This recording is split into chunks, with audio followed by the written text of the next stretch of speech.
دور عمر فاروق اعظم ہے، واہ واہ سبحان اللہ۔ اور وہ دور اللہ اکبر، آج اگر گاؤں کا پردھان بن جاتا ہے تو اس کا صبح کا جوڑا الگ ہے، نائٹ کا ڈریس الگ ہے، کہیں میٹنگ میں جاتا ہے تو ڈریس الگ ہے، جمعے کے دن لمبا جبہ پہن کے مسلمان بن جاتا ہے، سمجھے؟ لیکن وہ عمر اعلیٰ حضرت فرماتے ہیں جن کے عادہ پہ سجدہ سکر، اس خدا دوست حضرت پہ لاکھوں سلام۔ سبحان اللہ۔ حضرت عمر فاروق اعظم کا دور خلافت دیکھیے، صحابہ کرام عرض کرتے تھے کہ اے امیر المومنین، بڑے بڑے ملکوں کے بادشاہوں کے سفیر آپ کے پاس آتے ہیں، کم سے کم ایک کرتا تو نیا سلا لو۔ ان کے کرتے میں پیبند لگے ہوتے تھے، سوئی سے دھاگے سے نہیں، ببول کے کانٹے لگے ہوتے تھے۔ اللہ اللہ۔ شان یہ تھی کہ زمین پر ریڑھی مار دے تو زمین ہلنے لگے، شیطان سامنے سے رستہ بدل دے، سمجھے؟ یہ شان تھی ان کی۔ اللہ اکبر، وہ حکمراں تھے، اور ان کے زمانے میں بہت دور و دراز تک اسلام پہنچا، بہت ساری فتوحات ہوئیں، اور جہاں دیوانے فوج میں جاتے تھے وہیں یہ مسلح بچھا کے ان کے لیے دعائیں فرمایا کرتے تھے۔ حضرات میدان میں اتر آئیں، یہاں تک کہ تلواریں آپس میں ٹکرائیں، حضرات کشت و خون کا ماحول گرم ہوا۔ اللہ اکبر، مسلمانوں کے سامنے راجہ کے وہ کرائے کے ٹٹو حضرات فیل ہو گئے، اور اسلام کے شیدائی حضرات ایران پر قابض ہو گئے۔ اب ایران کا وہ راجہ جو اپنے تکبر میں حضرات پھٹا جا رہا تھا، وہ مسلمانوں کے سامنے قیدی بن کے ہاتھوں میں ہتھکڑیاں اور پیروں میں بیڑیاں ڈال کر حضرات لایا جا رہا ہے۔ جسے بڑا غرور تھا اپنے ملک کی حکومت پر، اپنی بادشاہت پر، اپنی راجہ گیری پر ناز تھا، آج مسلمانوں کے سامنے یہ قیدی کی شکل میں کھڑا ہوا ہے۔ حضرت عمر فاروق اعظم کو خبر بھیجی گئی، تیز رفتار قاصد بھیجا گیا، حضرت عمر فاروق اعظم حضرات فوراً ہی تشریف لے آتے، اور جب آپ وہاں تشریف لائے تو آپ کے سامنے اس قیدی کو لایا گیا جو وہاں کا راجہ تھا، جس نے حکومت کی تھی۔ حضرت عمر فاروق اعظم نے دیکھ کر ارشاد فرمایا کہ اے راجہ، دیکھو اللہ نے تمہیں نیچا کر دیا اور ہمیں اونچا کر دیا، بے شک بے شک۔ اب ہم چاہتے ہیں کہ ہم تمہیں یہ تمہارا ملک، تمہاری شاہراہیں، تمہارے گارڈن، تمہاری تفریح گاہیں، تمہارے محلات، یہ سب تمہیں واپس کر دیں۔ کہنے لگا جتنی محنت سے آپ نے فتح کیا ہے، اتنی آسانی سے آپ کہہ رہے ہیں دے دیں گے واپس آپ کو؟ ایک شرط ہے، ہم تمہیں دے دیں گے۔ بولے شرط کیا ہے؟ بولے شرط یہ ہے کہ ہمارے نبی کا کلمہ پڑھ لو، واپس تم اپنا ملک لے لو۔ مسلمان کیسا فراخ دل ہوتا ہے، مسلمان کیسا فراخ دل ہوتا ہے، اتنی محنت سے حاصل ہونے والی چیز کو ایک شرط پر جو ہے واپس دینے کے لیے کہہ رہے۔ اب جب اس سے کہا گیا اسلام کے لیے قبول کر لو، تو اس نے بڑی حقارت سے کچھ ایسا جواب دیا جو اسلام کی توہین ہو گئی تھی۔ حضرت عمر فاروق کے اعظم کا غیظ و غضب بڑا مشہور ہے کہ آپ نے کلمہ پڑھنے والوں کو بھی نہیں چھوڑا۔ نبی کی جہاں گستاخی کسی کلمہ پڑھنے والے نے کی تو آپ نے تلوار ہی سے اس کا فیصلہ کیا، اس کے ساتھ کوئی رعایت ہی نہیں کی۔ آپ نے جب سنا تو چہرہ متغیر ہو گیا۔ جلال میں فرماتے ہیں کہ راجہ سن، اب تو نے اسلام کی توہین کی ہے، ہمارے نبی کی عظمت سے تو ٹکرایا ہے، اب تیری سزا سزائے موت ہے، اب دنیا کی کوئی طاقت تجھے موت سے نہیں بچا سکتی۔ اللہ اکبر۔ جلاد کو بلایا گیا، تلوار منگوائی گئی، اور راجہ سامنے کھڑا ہے، اب سوچ رہا ہے کہ اب بچوں گا نہیں، اب مارا جاؤں گا، قتل کیا جاؤں گا۔ اللہ اکبر۔ مسلمان فوجی بھی ہیں، فوج کا کمانڈر بھی ہے، مسلمانوں کے امیر مصطفیٰ کے نائب جن کے بارے میں سرکار فرماتے ہیں کہ نبوت کا دروازہ اگر بند نہیں ہوتا اور میرے بعد کسی کو نبوت ملتی تو وہ حضرت عمر ہیں. بے شک بے شک. حضرت عمر فاروق اعظم دیکھ رہے ہیں جلاد کو حکم ہونے والا ہے، اور آپ دیکھتے ہیں کہ اس راجہ نے چند جملے کہے. وہ جملے کیا تھے؟ راجہ کہتا ہے کہ ہر ملک کا قانون ہے کہ جب کسی کو سزا دی جاتی ہے، پھانسی دی جاتی ہے، تو اس کی آخری خواہش پوری کی جاتی ہے. تو آپ نے مجھ سے پوچھا بھی نہیں اور بھی تلوار منگوا لی، بھوکا پیاسا ہی مجھے قتل کرنے کے لیے حکم صادر فرما دیا ہوں. آپ نے فرمایا ہم ایسے نہیں ہیں، مسلمان کسی پہ ظلم نہیں کرتا، ہم تجھے بھوکا پیاسا نہیں، بتا کیا خواہش ہے. تو بڑا شاطر تھا، اس نے کہا مجھے ایک پیالہ پانی چاہیے. دیکھتے ہی دیکھتے پانی لایا گیا. پانی جب آ گیا اس نے ہاتھ میں لیا اور پینے کے قریب کیا. پھر کہنے لگتا ہے کہ آپ وعدہ کیجئے، مسلمانوں کے امیر وعدہ کیجئے کہ جب تک پورا نہ پی لوں تب تک نہیں پڑے گا. ہم مسکرائے کہنے لگے جب تک میں وعدہ کرتا ہوں کہ جب تک تو پورا نہ پی لے گا پانی اس وقت تک قتل نہیں کیا جائے گا. اب وعدہ کرا لیا، مسلمان وعدہ خلافی بھی نہیں کرتا. اب جب وعدہ کرا لیا تو اس نے بہت جلدی سے اس پانی کو زمین پر اڈیل دیا، زمین پر بہا دیا. اب زمین کی فطرت ہے پانی کو خشک کرنا. زمین نے دیکھتے ہی دیکھتے پانی کو خشک کر لیا. آپ نے مسکرا کے کہا بڑا شاطر ہے، چلو اب اسے قتل مت کرو بلکہ اسے جیل کی سلاخوں میں ڈال دو. نوجوانوں سننے کی بات ہے، اگر دل میں میری بات تمہارے اتر گئی تو زندگی تمہاری انشاءاللہ سنور جائے گی. جیل کی سلاخوں میں ڈال دو. ایران مسلمانوں کے قبضے میں آ گیا اور وہاں کا گورنر جو ہے ایک مسلمان کو بنا دیا گیا اور اسے جیل میں ڈال دیا گیا. حضرت عمر فاروق اعظم نے ارشاد فرمایا دیکھو یہ راجہ ہے، اس کی زندگی بڑی تکلفات کی زندگی ہے اور اس کو جیل میں بھی اسی طرح کی فیسلٹی دی جائے، مطلب کہ اسے جیل میں کوئی تکلیف نہ ہونے پائے کیونکہ اس کی زندگی اور ہماری زندگی میں فرق ہے. تو اس کے لیے 3 مسلمان جوانوں کو لگا دیا گیا کہ صبح کو بریک فاسٹ تم دو گے، ناشتہ، دوپہر کو لنچ تم دو گے اور شام کو کھانا تم، اور کپڑے وغیرہ کی اسے ضرورت ہوگی وہ تم سب اس کی ضرورت پوری کرو گے. 3 مسلمان جیل میں اس کی خدمت کے لیے لگا دیے گئے، مسلمانوں نے لگا دیا اور وہ مسلمان ٹائم ٹو ٹائم اسے کپڑا بھی دھلا ہوا دے رہے ہیں، کھانا بھی دے رہے ہیں، ناشتہ بھی دے رہے ہیں، سب دے رہے ہیں. 1 ہفتہ ہو گیا، 1 ہفتہ گزرا کہ اس نے ایک مسلمان جوان کو بلا کے قریب کہا کہ اے مسلمان اپنے امیر تک یہ بات پہنچا دو کہ میں کلمہ پڑھ کے مسلمان ہونا چاہتا ہوں. سبحان اللہ سبحان اللہ. سمجھ میں آ رہی ہے آپ کے؟ 1 ہفتہ بھی نہ گزرا، اتنا بڑا دشمن جسے دولت دی جا رہی تھی، بادشاہت لوٹائی جا رہی تھی، تخت و تاج واپس دیا جا رہا تھا، تب اس نے اسلام قبول کرنے سے انکار کر دیا.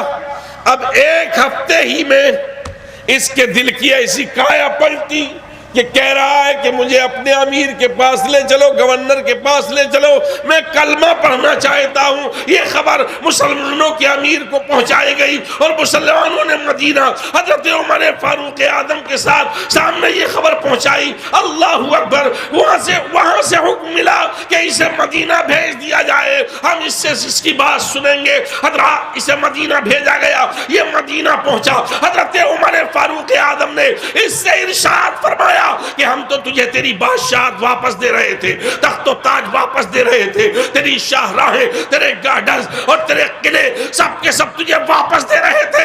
کلمہ پڑھ لے، یہ سب تیرا ہوگا. ارے ابھی 1 ہی ہفتہ گزرا ہے، کس چیز نے تیرے دل کو بدل دیا یہ تو بتا. تو اس نے کہا تھا، آج تک تاریخ میں موجود ہے، اس نے کہا تھا کہ مسلمانوں کے امیر 3 نوجوانوں کو آپ نے میرے پاس رکھا، میری صحبت میں رہے، میں نے ان کے چال و چلن کو دیکھا، ان کی خدمات کو دیکھا اور ان کے جو ہے خدمت کرنے کرنے کے انداز کو دیکھا تو میں سمجھ گیا کہ جس اسلام پر چلنے والا اپنے دشمن کے ساتھ اتنا اچھا سلوک کرتا ہے وہ اپنے دوست کے ساتھ کیسا سلوک کرتا ہے. سبحان اللہ سبحان اللہ. بھائی بات زندہ باد زندہ باد. واہ بہت اچھے. واہ میں سمجھ گیا سمجھ گیا بے شک. کہ بے شک اسلام ہی سچا مذہب ہے جو اپنے ماننے والوں کو اتنا خدا کے قریب کر دیتا ہے کہ وہ ہر کام کرنے سے پہلے خدا کا خوف دل میں رکھتا ہے اور غلط سمجھی سوچتا ہی نہیں. تو اے نوجوانوں، تمہاری طرز عمل اور طریقہ کار کو دیکھ کر بڑے بڑے راجے مہاراجے اسلام کا کلمہ پڑھ لیا کرتے تھے، اور آج تمہیں دیکھ کر لوگ اسلام سے دور بھاگتے ہوئے دکھائی دے رہے ہیں. لوگ اسلام سے جو ہے حضرات دوری اختیار کرتے ہوئے دکھائی دے رہے ہیں. حضرات تو اس کی وجہ کیا ہے؟ اس کی وجہ صرف یہی ہے کہ وہ دیوانے سچے نبی کے دیوانے تھے جن کی زندگی کی بنیادیں نبی کی زندگی کی بنیادوں پر قائم تھی. جدھر بھی جاتے تھے نظریں نیچی کر کے جاتے تھے، چلتے تھے اسلامی انداز سے چلتے تھے، نبی کے طریقہ کار پر عمل کر کے چلتے تھے، کھانے پینے میں اپنے نبی کی اداؤں کو شامل کرتے تھے، اٹھنا بیٹھنا لوگوں سے معاملات کرنا حضرات اپنے نبی کے انداز پر ہوتا تھا. حضرات تو انہیں دیکھ کر کے اپنے ہی نہیں بیگانے بھی تمہارے مذہب کی تعریف کرتے تھے، قرآن کی تعریف کرتے تھے، اور حضرات تمہارے نبی کا کلمہ پڑھنے پر مجبور ہو جایا کرتے تھے. واہ بھائی تم ضرورت ہے کہ بدلو اپنے آپ کو. اب کہ الحمدللہ ہم راجستھان میں گئے، بہت سی شادیاں کی ہم نے راجستھان میں، لیکن ہر شادی میں ہم نے دیکھا کہ پہلے تو ناچنے والی کرائے پہ بلائی جاتی تھی، بھڑووں کو کرائے پہ لایا جاتا تھا. اب تو یہ چل رہا ہے تو میری میں ناچ میں تیری میں ناچوں گا، سمجھے؟ گھر گھر میں ناچ ہے. تو اس طرز عمل کو بدلو اور پہچانو کہ ہم کہاں تھے، کہاں چلے گئے. وہ دن دور نہیں ہے کہ موت کا فرشتہ تمہارے قریب آنے والا ہے. مرنا تو ہے ہی، دنیا کے ظالم تمہیں مٹانا چاہتے ہیں، ایک دن مٹ کے رہو گے. فنا ہونا تو ہے ہی سب کو. تو ارے مرنے سے پہلے کیوں نہ تیاری کر لو کہ جب مرو تو اس شان سے مرو کہ مصطفیٰ کا دیوانہ جائے. فرشتے بھی تمہارا ادب کرتے ہوئے دکھائی دے. تو پھر حضرت عمر فاروق اعظم نے اسے کلمہ پڑھایا اور اس سے ارشاد فرمایا کہ بتا، ہم نے جو وعدہ کیا تھا ہم اب بھی قائم ہیں. اب تو مسلمان ہو گیا نا، اب جا تو اپنا ملک لے لے اور وہاں بادشاہت کر. ہمیں بادشاہت کی ضرورت نہیں، ہم کرسی کے لالچی نہیں، ہم تو آیت الکرسی والے ہیں. تو اس نے کیا کہا تھا؟ سرکار اب مجھے کرسی نہیں چاہیے، اب مجھے مصطفیٰ کا قرب چاہیے. مدینے میں مجھے ایک چھوٹی سی کوٹری چاہیے، سر ڈھانکنے کے لیے جگہ چاہیے. اب مدینے سے کہیں باہر نہیں جانا چاہتا. اب موت آئے تو نبی کی محبت میں، زندگی گزرے تو نبی کی محبت میں. حضرات محترم، تو حضرت امیر المومنین نے پوچھا کہ اچھا کوئی خواہش ہو تو بتا، کوئی خواہش ہو تو بتا. تو اس نے کہا ہاں ہاں ایک خواہش تو ہے حضور. بولے کیا؟ بولے خواہش یہ ہے کہ میں نے اپنے ملک کو بڑا سنوارا ہے، بڑے بڑے اچھے پودے لگائے ہیں، گارڈنز لگے ہوئے ہیں، تفریح گاہیں ہیں، بڑے بڑے قلعے بنائے ہیں. تمنا یہ ہے کہ انہیں اجاڑا نہ جائے، انہیں برباد نہ کیا جائے، بلکہ ان کو قائم رکھا جائے، ان کو اور زیادہ بہاروں کے ساتھ اس کو اچھا کیا جائے. یہ تمنا ہے. جو کسی چیز کو بناتا ہے، کسی پودے کو لگاتا ہے، تو اس کی تمنا یہی ہوتی ہے یہ ہمیشہ سرسبز و شاداب رہے، یہ ہمیشہ پھلتا اور پھولتا رہے. حضرات محترم، تو اس کی تمنا تھی کہ میرے باغات قائم و دائم رہیں، میرے محلات قائم و دائم رہیں. ہر آدمی کی خواہش ہوتی ہے. اب تم نبی کے دیوانے ہو، نبی کی تم سے کیا خواہش ہوگی؟ کبھی تم نے سوچا؟ تو تمہارے نبی نے بھی اسلام کا پودا لگایا. حضرات اس پودے کے لیے حضرت بلال حبشی نے قربانی دی، حضرت عمار ابن یاسر نے حضرات قربانی دی، اور بڑے بڑے صحابہ کرام نے اپنی جانوں کے نذرانے پیش کر دیے۔ حضرت امیر حمزہ نے اپنا کلیجہ چپا دیا، اور حضرت عمر فاروق اعظم نے جام شہادت پیا، حضرت عثمان غنی نے جام شہادت پیا، حضرت مولا کائنات نے جام شہادت پیا، حضرت امام حسن کو زہر دیا گیا، آپ نے اس قربانی کو دے دیا، حضرات جان دے دی۔ حضرت امام حسین کے واقعات سنتے ہی رہتے ہیں، کربلا کی وادی میں یزید کے پنجرے سے اسلام کو آزاد کروانے والے حسین آدم جب اسلام یزیدی پنجرے میں تڑپ رہا تھا، سسک رہا تھا اور آواز دے رہا تھا، اے کوئی آج خون دینے والا تو کوئی اور نہیں، فاطمہ کا لال، علی کا لخت جگر، دوش رسول کا سوار حسین کہہ رہا تھا اسلام تیری نبض نہ ڈوبے گی حشر تک، تیری رگوں میں خون رواں چار یار کا میں حاضر ہوں قربانی دینے کے لیے۔ واہ واہ، سبحان اللہ سبحان اللہ، واہ بہت اچھا۔ تو قربانیاں دی گئی ہیں اس اسلام کے لیے، تو یہ تم تک پہنچا ہے، تو اب تم سے بھی تمہارے نبی کی اور صحابہ کی تمنا یہی ہے کہ رہتی دنیا تک اے کلمہ کے پڑھنے والا اسلام کے اس پودے کو تم سوکھنے نہ دینا، برباد نہ ہونے دینا، بلکہ جب اسلام خون مانگے تو خون دینے کے لیے تیار ہو جانا، مال مانگے تو مال کے لیے قربان مال دینے کے لیے تیار ہو جانا، جو بھی تم سے اسلام مطالبہ کرے حسین آدم کی سنت پر عمل کر لینا، اور اسلام کی رگوں میں جو ہے تازہ خون بھر کے اسلام کو جلا پیش کرنا۔ حضرات محترم، تو ضرورت ہے آج پھر اسلام کو اجاڑنے کی کوشش کی جا رہی ہے، اب تم اپنے آپ کو بدل لو، اور اتنا بدل لو کہ 5 وقت مسجدوں کو آباد کرنا شروع کر دو، چہروں پر تالیاں رکھ لو، اسلامی ماحول گھروں میں پیدا کر لو، ان ٹی ویوں کو توڑ دو، موبائلوں کو پھاڑ دو، اور جو تمہیں گمراہیت کی طرف لے جائے ان تمام چیزوں کو چھوڑ کر اپنے نبی سے محبت کرنے والے بن جاؤ، ثابت کر دو کہ ہم غلام رسول ہیں۔ انشاءاللہ اسلام کا پودا پھر ہرا ہو جائے گا اور دنیا میں پھر امن قائم ہو جائے گا۔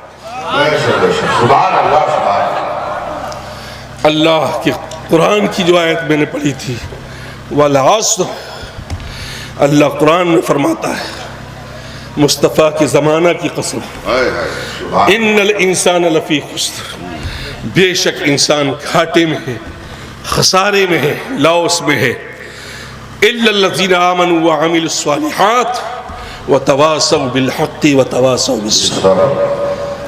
اللہ نے قرآن میں کہا انسان گھاٹے میں ہے، ترقیوں کے دعوے کرنے والے فرعون، نمرود، حامان، شداد و قارون کو بھی اللہ نے کہا گھاٹے میں ہو، تو نفع میں کون ہے، کامیاب کون ہے؟